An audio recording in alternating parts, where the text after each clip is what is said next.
উদয়পুরের বড় বাজেটের পুজোর মধ্যে একটি অন্যতম ক্লাব হলো ইয়ুথ ক্লাব। ইয়ুথ ক্লাব এবারের থিম নিয়ে এসেছে শীষ মহল।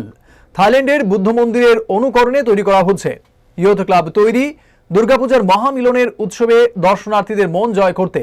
সুসজ্জিত প্যান্ডেল এবং আলোকসজ্জা ধীরে ধীরে সেজে উঠেছে উদয়পুর ছনবন থেকে রাজারবাগ পর্যন্ত।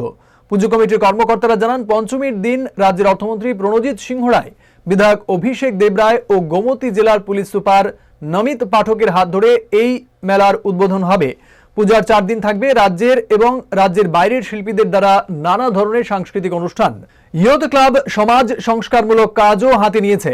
রক্তদান, স্বাস্থ্য শিবির, দুর্গাপুজো উপলক্ষে দুস্থদের মধ্যে বস্ত্র বিতরণ, খেলাধুলা সামগ্রী বিতরণ সহ নানা ধরনের কর্মযজ্ঞ তারা হাতে নিয়েছেন। রাজ্যকে নেশামুক্ত করার যে আহ্বান রাজ্য সরকার দিয়েছে সেই ব্যাপারে থাকবে ব্যানার। দুর্গা উৎসব বাঙালিদের শ্রেষ্ঠ উৎসব। উৎসব মানে মেলবন্ধন। আমরা চাই এই উৎসবে জাতি, ধর্ম, বর্ণ নির্বিশেষে এই আমাদের ইয়ুথ ক্লাবে উদয়পুরবাসী তথা ত্রিপুরাবাসীকে সাদর আমন্ত্রণ জানাই। এবার আমাদের যে ইয়ুথ ক্লাবের মণ্ডপ সজ্জায় রয়েছে শীষমহল।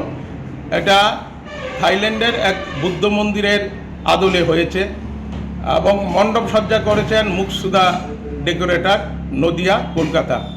আলোকসজ্জায় রয়েছে বিশ্বাস ইলেকট্রনিক্স, নদিয়া, কলকাতা, এবং মৃৎশিল্পী রমেশ পাল, উনি নবদ্বীপ, কলকাতা। আমাদের এবার পূজার বিশেষ আকর্ষণ হচ্ছে পঞ্চমী থেকে দশমী অবধি সাংস্কৃতিক অনুষ্ঠান ত্রিপুরার শিল্পীদের দ্বারা।